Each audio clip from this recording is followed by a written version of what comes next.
Good afternoon, everyone, and welcome to our DPsych Sport and Exercise Psychology and DPsych Health Psychology session today at GCU. We are joined today by Professor Joanna McPartland and Dr. Paul McCarthy from the programme teams. We are going to be recording this session, so it's just to make you aware of that, and we'll be able to disseminate this recording after the webinar. Should you have any questions throughout, please feel free to just pop them in the chat box and either Paul or Joe will be able to answer them for you. So I'll hand over to you, Paul and Joe. Thanks very much. Great. Thank you. Okay. Welcome, everyone. And we are here, myself and Joanna, and here to answer your questions. But first, we'll give you a little bit of an overview about the programme. So the programme is a taught doctorate, which differs from a professional doctorate in terms of the titles you may have heard, because the taught doctorate has a large component of teaching, so face-to-face teaching with staff and fellow students. And the way in which our programmes run is part of a larger framework. We have counselling, health and sport and exercise. And although we have our own specific domains, there are times when we cross over for learning and teaching. I thought it might be helpful at this stage to explain a little bit about how the programme runs. So it runs across 3 years, and there are 3 trimesters in each year.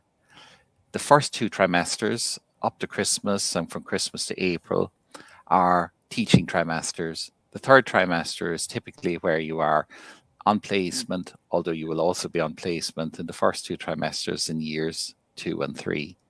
But that third trimester is typically where you are on placement and completing research for that year of study. In terms of your commitment across each year, in stage 1, which is the first year, we typically hear on a Thursday and a Friday. Thursdays are practice days, Fridays are theory days. And we will have some intensive weeks. An intensive week is a Monday to Friday teaching and practice week, or teaching and training week. And we have some of those spread across the year. But essentially, you're looking at September to Christmas or to December, and then end of January to early April in terms of your commitment to teaching for the Thursdays and Fridays. In years 2 and 3, we're typically here on a Friday, and we will have some in intensive weeks as well. In years 1, 2, and 3, there are placement components. And in the first year, you will typically complete 50 hours. In years 2 and 3, you'll complete 200 hours of placement in each year. And that's typically what comprises the teaching and practice element. One other part to say as well is that a third of your credits for the doctorate will come from your own research activities, and those are usually tied into your areas of interest alongside the areas of interest of staff. And we're typically encouraging people to have a programmatic style of research, which means that what they start in year 1, they can develop in year 2 and into year 3. So as an overview, you are aiming to be a practitioner psychologist, but of course a healthy base of that is the modules you learn, the research you do, the assessments you take, and we will at every stage support you on that journey for those depending on where you are at your stage, even if you're just interested in what these courses offer, or perhaps you're a little bit closer to the start line. Okay, so that's just a brief introduction, and both for health and for sport and exercise, we're similarly running our programs alongside each other, even though the differences are domain specific. Now, I'll just pass you across to Joe if there's something Joe would like to say, and then we can go towards more specifics or question and answers. Yep, thank you, Paul. So our programs are accredited by the British Psychological Society and approved by the Health and Care Professions Council. Now, there are 5 core domains, certainly within health psychology, but I think it's the same for sport and exercise. We have teaching and training, consultancy, research, skills and interventions. Those 5 core areas of training will be taught, as Paul indicated, across the 3 years of the programme, in terms of it being taught on a Thursday and a Friday in year 1 and on Fridays only in years 2 and 3. All placement related work, as Paul indicated, your 50 hours in year 1 and 200 hours in year 2 and again in year 3 will be completed outside of the Thursday and Friday components. So if it's a full-time program full-time mode of study, then that's the structure for the training. We also have a part-time option as well that will look slightly different. Yes, and I think you've covered placements. For placements, trainees will, for the kind of the skills element of the programme that's linked to placements, trainees will learn and practice person-centred therapy in year 1, and in year 2 it will be cognitive behavioural therapy predominantly, and in year 3 trainees are taught other additional forms of therapy, such as acceptance and commitment therapy and compassion focused therapy, amongst others. And trainees are expected to kind of source their own placements, but we do within the university also have an extensive network with a range of different placement organisations that can be used to help to support trainees when they're looking for placements. I think that's all that I would look to say about that. That sound okay? Yeah, it sounds very good. And, if you have any questions at this stage, please let us know. As we get into the programs, you might say, if we were a second year student, so in stage 2 of the 3 stages, what would your week look like? Well, a typical week might look like Monday and Tuesday on placement. Wednesday, you may be studying, and Thursday studying, and Friday, you would be participating in classes at the university. Now, we appreciate that many people will be working as well as attending university. So part of what they're doing is establishing a routine that they can stick to, especially for their teaching commitments, or teaching attendance pre and post Christmas. As you go on, you start to develop an understanding that at doctoral level, there's a lot of time spent on your own. Just to explain, a doctorate is 5,400 learning hours. And in credit terms, it simply means that you're typically doing about 40 hours a week across the year for the 3 years. So it is quite an undertaking, but one that is supported incredibly well through your colleagues that are on the course and through all the staff members at various levels. Okay. And in terms of jobs and things when people graduate, one of the things certainly that we've seen within the health programme is that trainees, graduates may go on to work in the NHS or in private practice. And we actually have had trainees from our sport and exercise psychology and our health psychology programmes go on to private practice together. I think there are still 4 trainees who are in private practice together. We also have trainees who may work in academia, and some of our graduates, a couple of our graduates are also lecturers on our programme, whilst also maintaining an element of practice as well. So there are lots of different opportunities for graduates of the programme. I don't know if you want to say anything about sport and exercise graduates, Paul? Yeah, so sport and exercise graduates our courses have been running since 2017. So our graduates from 2020 onwards have graduated into a range of positions. Many of these are professional organisations. They are both at home within the UK and abroad.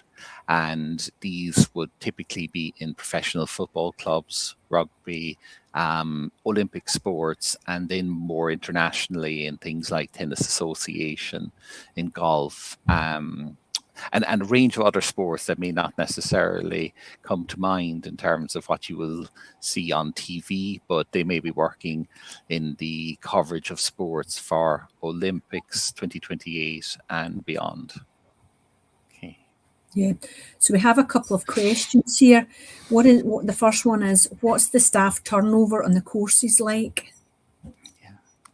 So I think we should probably begin by saying that, say for sport and exercise, we would have 10 or 11 dedicated sport and exercise staff, and those would be accredited and with the BPS and the HCPC, and they would contribute throughout each stage of the program and with support with placements and research. Joe, if you want to mention a little bit about health. Yeah, we have a core health psychology team, and that includes, as I've mentioned just earlier there, that we also have graduates from the programme on our lecturing team, and they contribute much to the teaching and learning within the programme. So we also, more broadly, I should say, we work with staff in the research elements of the work that trainees do. We work with wider psychology staff team, who can provide research supervision, and trainees will receive supervision as well for different elements of the programme. So we have a large staff team, a core team that deliver the programme. Sorry, it looked like you were going to say something, Paul. Yeah, just to say that in terms of staff turnover, those would be very low numbers for us, partly because these courses have a dedicated feature within the doctoral training program. So they'll be involved in teaching, in training, but also in research and collaborating with students. So for staff, they're getting a lot of needs met working through the university, through this higher level education program at doctoral level. So it's covetous for a lot of people who work elsewhere and don't get the opportunity. Yeah. The second question, how many hours a week do people tend to work alongside the full-time course? That is a good question, and I don't have a clear answer to that. I do know that some trainees do work, not all trainees, but some trainees do work. Yeah, and it does vary, and some may work up to 20 hours a week. What they are doing is altering a little bit of their life to be able to fit in both the work, the study, and the course commitments. And some people are lucky enough that some of their placements are remunerated. Not all, of course. Typically, placements are not. So you would be doing those as they were free of charge. But for most students, what they're doing in the first year is establishing how that works best, and then setting that out for years 2 and 3 so they can fit in all the demands. I guess it's fair to say as well that these 3 years are probably the busiest 3 years they will have in their definitely in their academic lives.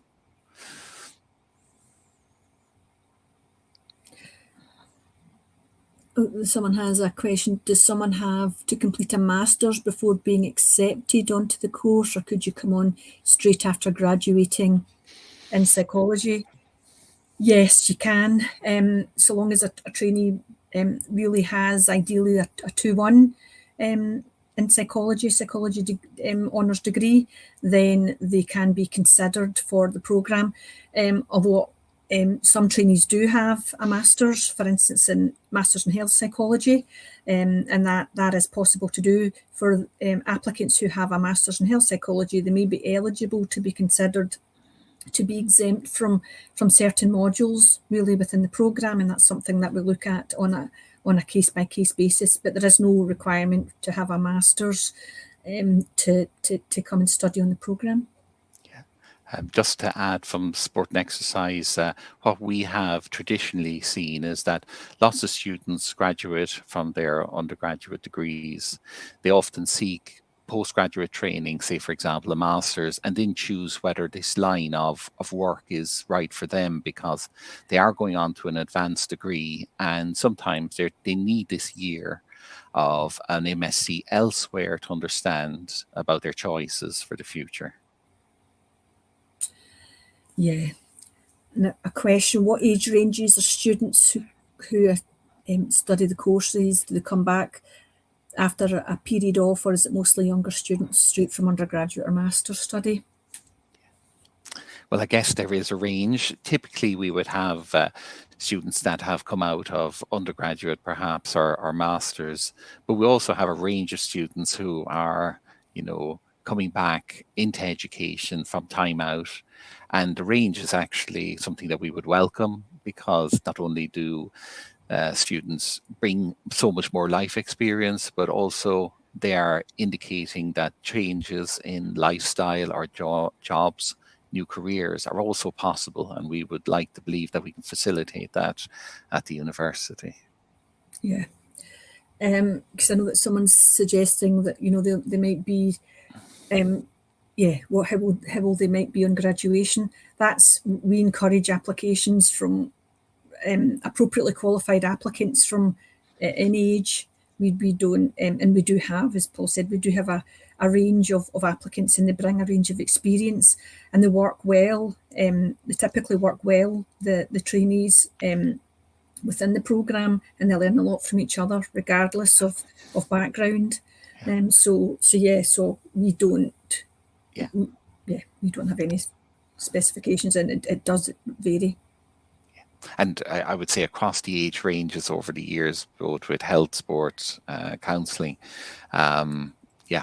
I'm not going to say there was people from every decade, but for many of the decades, there were people coming and studying, changing career, and joining the programs. Mm-hmm. Absolutely. There's a question. I was just wondering if it's possible to complete some of the placement hours abroad. Yeah, so in theory and in practice, this is true. It is possible to do this. And we have had students who have, say, in the sport and exercise cohort, who have been away on training and competition sites for 1 to 3 weeks. And these vary across the year. So it is typical in sport and exercise to be abroad. But also as well, through the BPS, we are allowed up to 49% of that to be elsewhere. There is something known as a UK context, but often that relates to the type of placement and where people intend to be. There is a little bit of working out in that, because partly what we are talking about here is placement hours rather than teaching and learning, which we are committed to from September to Christmas and January to April. So those would be confined to, let's just say, GCU or would be confined to Glasgow. Yeah.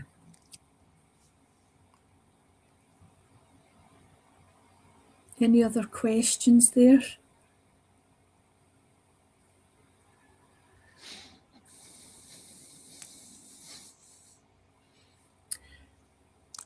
I don't know if there's anything else that you would like to say in particular yourself, Paul? Yeah, well, I think what's important to remember is that people who graduate typically are going on to work with clients in private practice or within organizations. This is very much, we would say, heart-led. And what do I mean by that?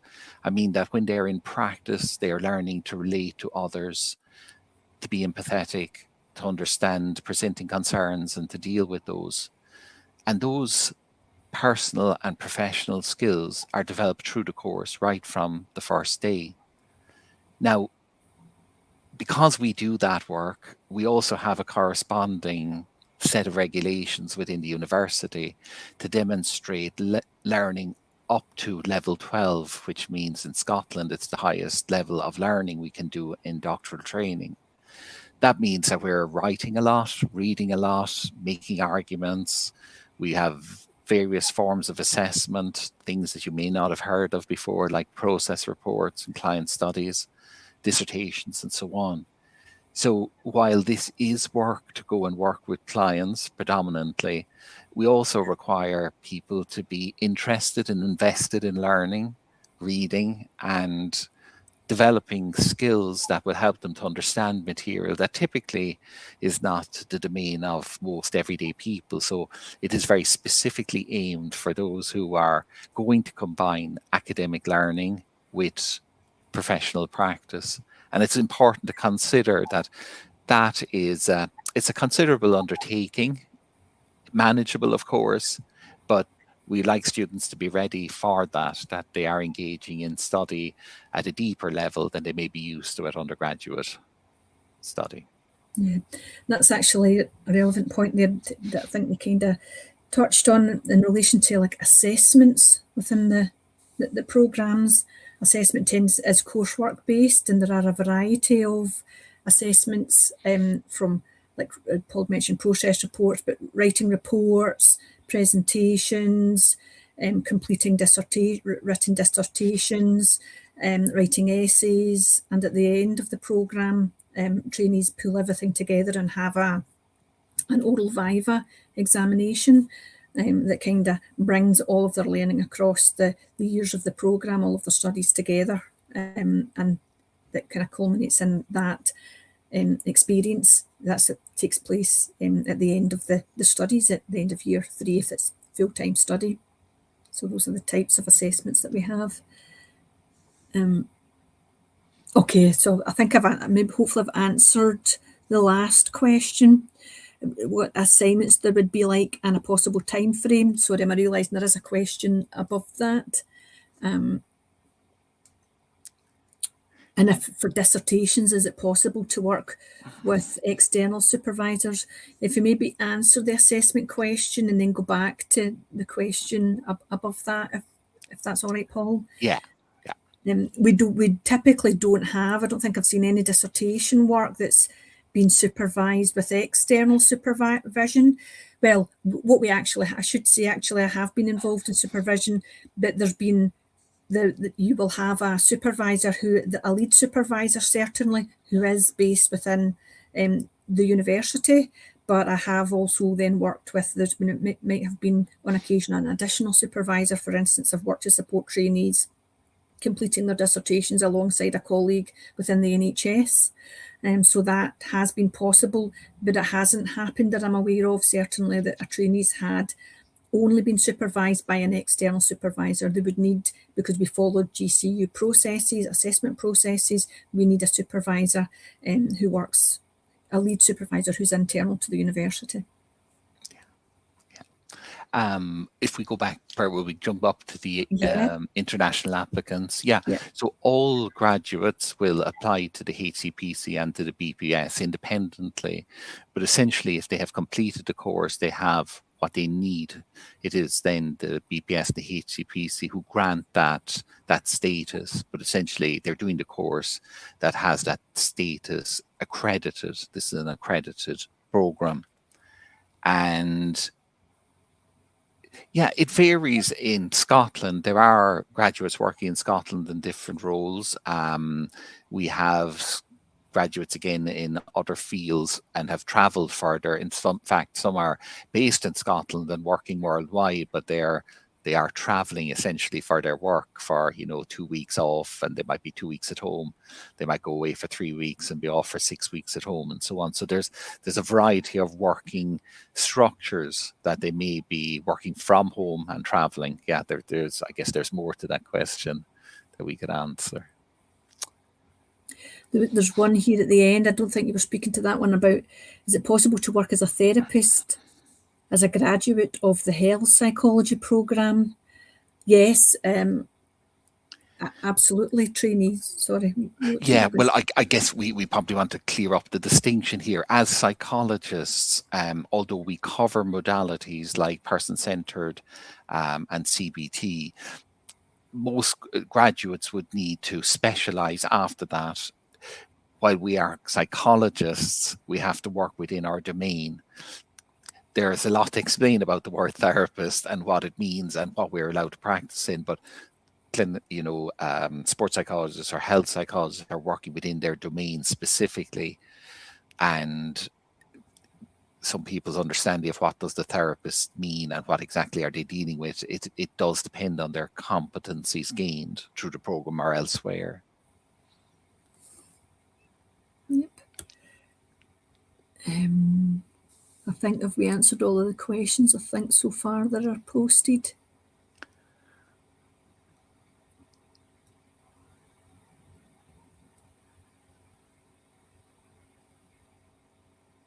Yep. Yeah, any final questions?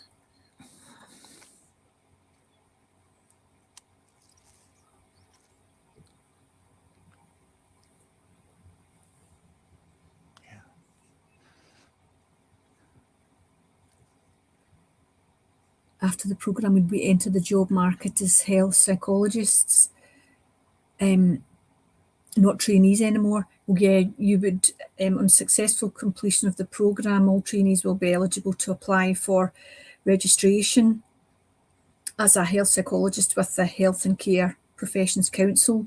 That will allow trainees to adopt the title of practitioner health psychologist. Don't know if you've got anything to add to that, Paul. Yeah, that's absolutely correct. So we graduate as chartered psychologists and practitioner psychologists, and our domain is what we are recognised for, whether that's health or sport or clinical or counselling and so on. Yeah.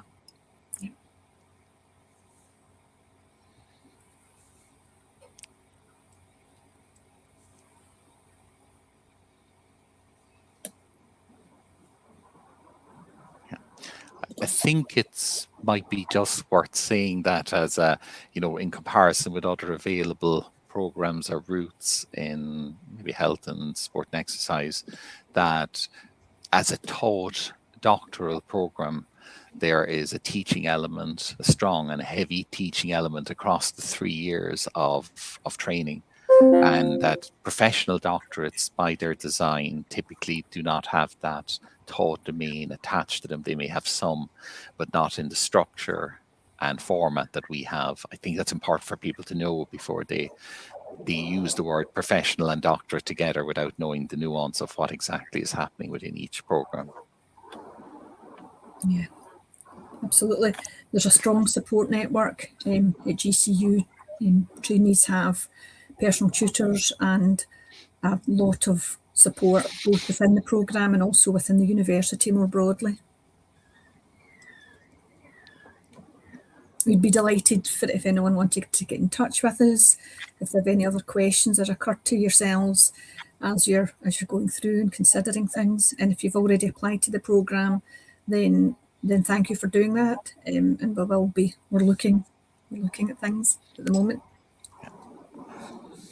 That's great. Thank you so much to Jo and Paul for joining us on this webinar today. And thank you so much to all of our guests. I hope you have found this really useful. There's lots of really engaging questions there. So hopefully you've got all of your answers. Should you have any further questions, you can get in touch with us at inquiries@gcu.ac.uk. You can also find out about the other sessions that are running as part of this postgraduate online information event this week. The link, I've just posted it in the chat, so feel free to go and find out what else is happening across the institution this week. But yes, thank you so much for joining us. Thank you to Jo and Paul, and we hope you got quite a lot from the session today. Thanks very much, everyone. Thank you. Thank you. Thank you.